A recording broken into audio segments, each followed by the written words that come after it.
दोस्तों नमस्कार। आज हम फिर आए हैं एक नए वीडियो के साथ में, जिसमें हम पढ़ेंगे सोमवार के लिए विचार। अर्थात सोमवार के दिन हमारे मन या मस्तिष्क में क्या क्या विचार रख करके हम सोमवार को के दिन खुश रह सकते हैं, आनंदित रह सकते हैं। अर्थात एक शांतिमय दिवस सोमवार के लिए विचार। सोमवार कैसा दिन है? शांतिमय दिवस है। अर्थात हमें सोमवार के दिन शांतिपूर्वक रहना चाहिए, क्रोध वगैरह कम करना चाहिए, क्रोध नहीं करना चाहिए, नम्रता से रहना चाहिए, अर्थात शांतिपूर्वक रहना चाहिए। तो सोमवार को शांतिमय दिवस, सोमवार के लिए विचार पढ़ेंगे। विचार पढ़ने से पहले ये देख लेते हैं कि शांति का अर्थ क्या होता। अर्थात शांति का अर्थ पहले देखेंगे और उसके बाद में सोमवार के विचार पढ़ेंगे। जो जो विचार आपको पसंद आ जाए उन विचारों को आप अपनी नोटबुक में उतार लीजिए या लिख लीजिए, ताकि समय समय पर आप उनको फॉलो करते रहिए। तो चलते हैं हम हमारी वीडियो की तरफ। तो हम आ गए हैं शांति का अर्थ। तो वीडियो पर बने रहे, और आप इस चैनल पर पहली बार आए हो तो दोस्तों चैनल को सब्सक्राइब जरूर करें। तो वीडियो स्टार्ट। जब हम अपने चारों ओर निरंतर अशांति की स्थिति देखते हैं तो शांति के बारे में बात करना भी व्यर्थ सा लगता। अशांति की स्थिति देखते हैं हमारे चारों तरफ, तो हमारे को शांति के बारे में बात करना भी व्यर्थ सा लगता है। अशांति की यही स्थिति हमें शांति का अपना निजी स्रोत ढूंढने के लिए मजबूर कर देती है, ताकि हम उससे सदा शांति लेकर सहज जीवन जी सकें। फूलों को देखिए, उदाहरण के लिए फूलों को देखिए, वे भी इस अशांत वातावरण में रहते हैं। उन्हें भी इस भौतिक जगत की सड़न व प्रदूषण को सहना पड़ता है।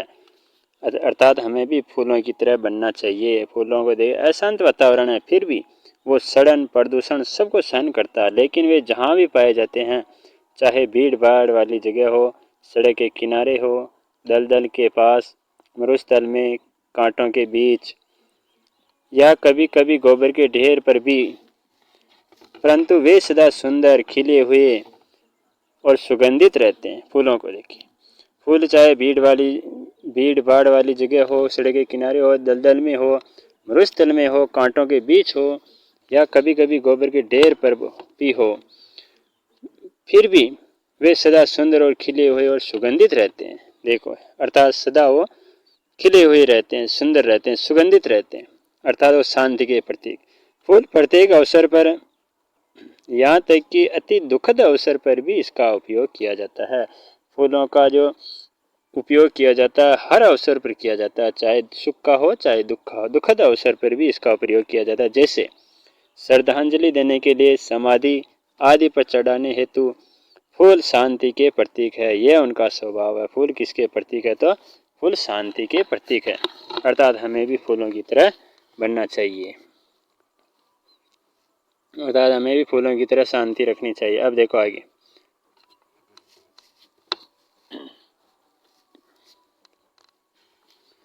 हम भी फूलों की तरह है। हम भी क्या है? हम भी फूलों की तरह है। हम परमात्मा के बगीचे। हम भी फूलों की तरह है, लेकिन बगीचे किसके हैं? परमात्मा के बगीचे के फूल है। हम फूल है, लेकिन परमात्मा का जो बगीचा है उसके फूल है। दिन प्रतिदिन की हलचल वाले इस संसार रूपी बगीचे में हमें दूषित व विकृत परिस्थितियों का सामना करना पड़ता है। फूल होने के नाते हमें हमसे यह आशा की जाती है कि हम भी अपनी शांति की स्वाभाविक स्थिति में स्थित होकर चारों ओर अपनी सुगंध फैलाए। देख लो, अर्थात हमें फूलों की तरह शांत स्वभाव का होना चाहिए, क्योंकि फूल जिस तरह हर प्रकार की परिस्थिति में खिला हुआ रहता है, सुंदर रहता है, सुगंधित रहता है, उसी प्रकार मनुष्य को भी सदा खिलता हुआ अर्थात आनंदित रहना चाहिए, शांत पूर्वक रहना चाहिए। जब हम यह अनुभव करते हैं कि हम आत्माओं का मूल स्वभाव शांति है, तो हम शांति के सागर परमात्मा के साथ अपना नाता जोड़कर शांत स्वरूप बन जाते हैं, एक सजीव और विवेकी पुष्प। अब देखते हैं दोस्तों की विचार। इनके विचार देख लेते हैं कि विचार क्या क्या। एक शांतिमय दिवस सोमवार के लिए विचार। विचारों पर चलते हैं। विचार क्या क्या? पहला विचार, और सोमवार कौन सा वार है? एक शांतिमय दिवस। शांतिमय दिवस सोमवार के लिए विचार। जो भविष्य था वह अब हो रहा है, जो अब हो रहा है वह अतीत बनता जा रहा है, इसलिए चिंता किस लिए की जाए। हर दिन में एक गुहाय राज छिपा है, ऐसा आपने कई बार अनुभव किया होगा। यदि मैं अपने प्रयासों का फल प्राप्त करने के लिए बेचैन हूँ तो यह अर्ध पका फल खाने की इच्छा के समान है। यदि एक अवसर आपके हाथ से निकल गया हो, यदि एक अवसर आपके हाथ से निकल गया हो तो अपनी दृष्टि में आगे आंसुओं रूपी बादल न आने दें। यदि आप मान लो कि परीक्षा दे रहे हो, परीक्षा के अंदर एक बार फेल हो गए तो फिर आने वाले समय के लिए आप आंसू मत बहाओ और अभी इसे वापस तैयारी में लग जाओ।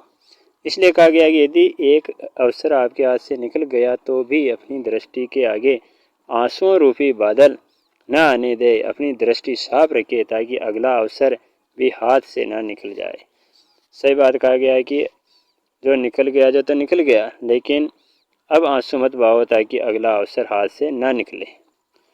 जो व्यक्ति नम्रता के आधार पर सबसे तालमेल बनाए रखता है वह महान है। जो व्यक्ति नम्रता रखता है वह सबसे तालमेल बनाए रख सकता है और वही महान है। धूर्त व्यक्ति सच्ची मानसिक शांति का आनंद कभी प्राप्त नहीं कर सकते। धूर्त व्यक्ति जो होते हैं, सच्ची मानसिक जो शांति होती है उसका आनंद कभी प्राप्त नहीं कर सकते हैं। अपने छल कपट से वह स्वयं भी उलझनों में फंसा हुआ रहता है। धूर्त व्यक्ति जो होता है छल कपट से खुद भी उलझनों में फंसा हुआ रहता है। 7वां, ईमानदार व्यक्ति स्वयं भी संतुष्ट रहता है तथा दूसरे भी उससे संतुष्ट रहते हैं, इसलिए हमें ईमानदार बनना चाहिए। आज समाज, राष्ट्र व विश्व की सबसे जटिल समस्याओं का एकमात्र हल है चरित्र। अभी वर्तमान में क्या है? चरित्र बिगड़ जाने पर कोई प्रतिष्ठा बाकी नहीं रहती। आप इसलिए अपने चरित्र पर कभी दाग नहीं लगने देना चाहिए। यदि चरित्र बिगड़ गया तो कोई प्रतिष्ठा बाकी नहीं रहेगी। जो सच्ची लगन से हर कार्य करते हैं उनके विचारों, वाणी, कर्मों पर पूर्ण आत्मविश्वास की छाप लग जाती। जो कार्य लगन से करते हैं, जो सच्ची लगन से करते हैं, उनके विचार, वाणी, कर्म पर पूर्ण आत्मविश्वास की छाप लग जाती है। देख, दो सबसे महान चिकित्सक थे, परमात्मा और समय। दो महान चिकित्सक कौन है? परमात्मा और समय। परमात्मा और समय क्या है? तो महान चिकित्सक है। चलते हैं आगे 11वें नंबर पर।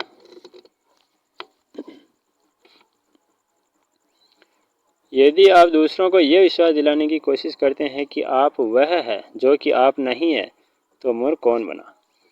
नैतिक, आध्यात्मिक, मानवीय मूल्यों को स्थापित किए बिना सच्ची स्वतंत्रता असंभव है।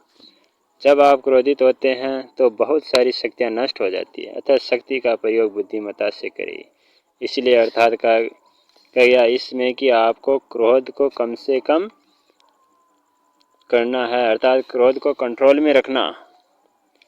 मौन से मस्तिष्क में आराम मिलता है। मौन रहने से क्या होता है? मस्तिष्क में आराम मिलता है, ध्यान रखना। इसका अर्थ है कि शरीर को आराम मिलना, कभी कभी सिर्फ आराम रूपी औषधि ही शरीर को आवश्यकता होती है। इसलिए हमें भी क्या करना चाहिए? अधिकतर एक तो इसके अंतर्गत है कि मौन रहना चाहिए। मौन रहने से मस्तिष्क को आराम मिलता है। एक, क्रोध कम करना चाहिए, और एक इधर है कि आत्मविश्वास रखना चाहिए, ईमानदार होना चाहिए, आत्मविश्वास। इनमें से जो जो विचार आप फॉलो कर सकते हैं उन विचारों को आप नोटबुक में लिख लीजिए ताकि समय समय पर आप पढ़ते रहिए और उनको फॉलो करते रहिए। चलते हैं नेक्स्ट 15 नंबर पे। ये 15 नंबर।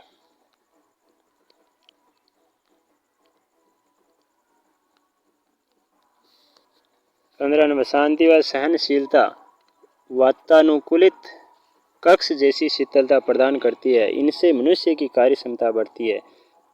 16वां, चिंताग्रस्त व्यक्ति मृत्यु से पहले कई बार मरता है। चिंता रखने वाला व्यक्ति मृत्यु से पहले कई बार मरे हुए के समान हो जाता है। अगर कोई व्यक्ति अपनी क्रोध की प्रवृत्ति को नियंत्रित करने में असमर्थ है तो उससे नियंत्रण नियंत्रण न रख सकने वाले ऐसे दूसरे लोगों की आलोचना करने का क्या अधिकार है। यदि खुद क्रोध को नियंत्रित नहीं रख सकता है तो दूसरों के बारे में भी कहना बेकार है। सफलता मन की शीतलता से उत्पन्न होती है। सफलता जो मिलती है मन में शांति रखने से ही उत्पन्न होती है। शीतलता यानी शांति। ठंडा लोहा ही गर्म लोहे को काट और मोड़ सकता है। ठंडा लोहा जो होता है वो गर्म लोहे को काट और मोड़ सकता है। इसलिए हमें भी शांतिपूर्वक रहना चाहिए, शीतलता रखनी चाहिए। 19वां भय को दूर भगाने के लिए ज्ञान व विवेक की प्राप्ति ही एकमात्र उपाय है। डर को दूर भगाने के लिए ज्ञान और विवेक जो है वही एकमात्र उपाय है। शांति का चुंबक बन जाइए ताकि आप अपनी ओर आकर्षित होने वाली अशांत आत्माओं को शांति प्रदान कर सके। अर्थात हमें शांतिपूर्वक रहना चाहिए, शांति का चुंबक बन जाना चाहिए। धन गया तो कुछ नहीं गया, धन गया तो कुछ नहीं गया, स्वास्थ्य धन गया तो कुछ नहीं गया, स्वास्थ्य गया तो थोड़ा सा गया, अगर चरित्र गया तो सब कुछ ही चला गया। देख लो, इसलिए हमारे को चरित्र बनाए रखना चाहिए, चरित्र को कभी खराब नहीं होने देना चाहिए। 22वां परमात्मा को पाने के बाद कुछ पाने की आवश्यकता ही नहीं रह जाती है। यदि परमात्मा ही मिल गए तो फिर किसी की आवश्यकता नहीं। 23वां जन्म का अंत मृत्यु है। जन्म का अंत क्या? मृत्यु। और मृत्यु का अंत क्या? जन्म। यदि मनुष्य को अपने ही अंदर शांति नहीं मिल पाती है तो वह उससे इस विश्व में कहीं और कैसे पा सकता है। इसलिए मनुष्य को स्वयं के अंदर शांति रखना जरूरी है। इसका यही अर्थ है कि मनुष्य को स्वयं के अंदर शांति रखना जरूरी है, स्वयं में। 25वां अविश्वासी व्यक्ति कभी शांत नहीं रह सकता। अविश्वासी जो दूसरों पर विश्वास नहीं करता वो व्यक्ति कभी शांत नहीं रह सकता। मन की शांति के बिना क्या खुशी संभव है? मन की शांति होना जरूरी है। मन की शांति रहेगी तभी वो खुश रहेगा और खुशी की संभावना है। परमात्मा में असीम शक्ति है। अगर आपके मन पर कोई बोझ है तो उसे परमात्मा को दे दें। 27वां शांति का अर्थ केवल निःशब्द होना ही नहीं बल्कि मन का मौन भी है। शांति का अर्थ है कि केवल शब्द नहीं बोलते हैं, निःशब्द होना ही नहीं, यानी कि केवल मुँह बंद रखना ही नहीं, वो मन का मौन भी जरूरी है। क्या है ये मन का मौन? मन से भी शांत रहना जरूरी है। 28वां यदि मैं अपनी प्रशंसा सुनकर खुश होता हूँ तो निंदा से मुझे दुख भी अवश्य होता है। बिल्कुल सही। खुशी से यदि प्रसन्नता होती है तो निंदा से दुख होता भी है। 29वां स्वतंत्रता के नियमों को स्वीकार करने के बाद ही आपको स्वतंत्र कहलाने का अधिकार है। 30वां यदि आप नित्य प्रातः मन के संकल्पों को समेटने व ईश्वर का स्मरण करने में कुछ समय लगाएंगे तो इसका दिन भर जादू जैसा असर रहेगा। ईश्वर का स्मरण करने में कुछ समय लगाएंगे यानी भगवान का नाम लोगे आप प्रातःकाल कुछ समय के लिए, तो इसका दिन भर जादू जैसा असर रहेगा। इसलिए हमारे को क्या करना चाहिए? सुबह उठते ही नित्य प्रातः हमें ईश्वर का स्मरण करना चाहिए। भले 10 मिनट ही करो लेकिन ईश्वर का स्मरण करना चाहिए। जब हम क्रोध की अग्नि में जलते हैं तो इसका धुआं हमारी ही आंखों में जाता है। बिल्कुल सही। जब हम क्रोध करते हैं तो नुकसान अपने स्वयं को ही होता है। इसलिए कहा गया है कि क्रोध की अग्नि में जलते हैं तो इसका धुआं जो है हमारी ही आंखों में जाएगा। इसलिए क्रोध को कम से कम आने देना चाहिए, अर्थात क्रोध को कंट्रोल में रखना चाहिए। 32 आप अनुमान लगाने का जितना अधिक प्रयत्न करेंगे उतना ही अधिक परेशान होंगे। इसलिए अनुमान लगाना क्या करिए? बंद करिए। अनुमान लगाना बंद करिए। आगे देखिए 33 नंबर।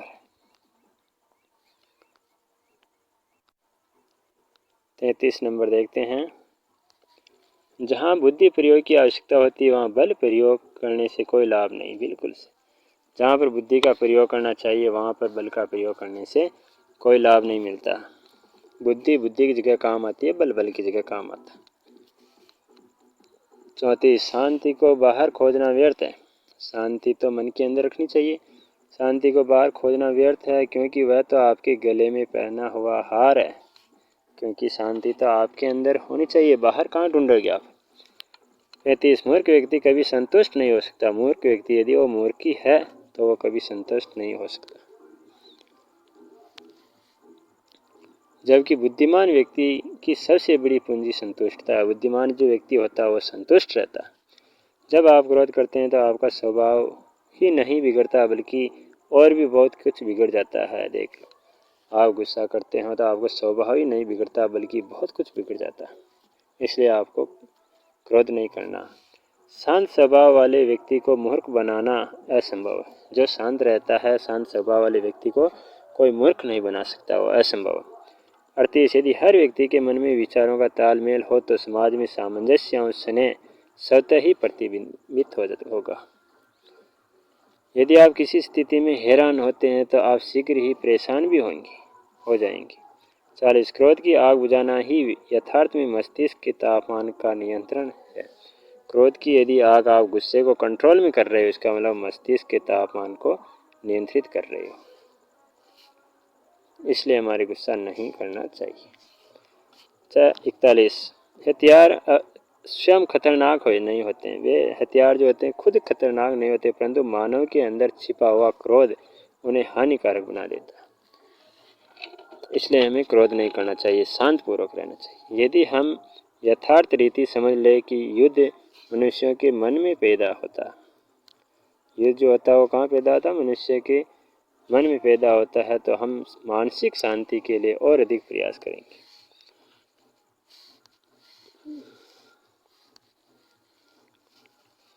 यदि हम शांति का समर्थन करना चाहते हैं तो हमें इसके लिए चीखने चिल्लाने की क्या आवश्यकता। 44 नंबर, कल्पना एक खूंखार शेर की तरह है, इससे उग्र मत बनने दो। अगर आप अपने प्रश्नों के हल ढूंढ रहे हो तो आश्चर्यजनक उत्तरों के लिए तैयार रहिए। गुलाब का फूल कांटों के बीच भी सुरक्षित रहता है। देख लो, गुलाब का फूल कांटों के बीच भी सुरक्षित रहता है। आपका अपने बारे में क्या विचार है। इसलिए आपको भी गुस्से को कंट्रोल में रखते हुए सुरक्षित रहना। इसलिए गुस्सा नहीं करना, शांतपूर्वक रहना।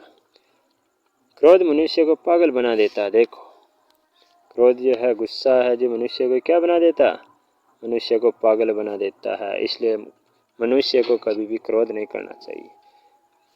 क्रोध मनुष्य को पागल बना देता है, तो क्यों न हम विवेक से काम लें। अर्थात पागल बना सकता है तो क्यों न हम विवेक से अपना काम करें।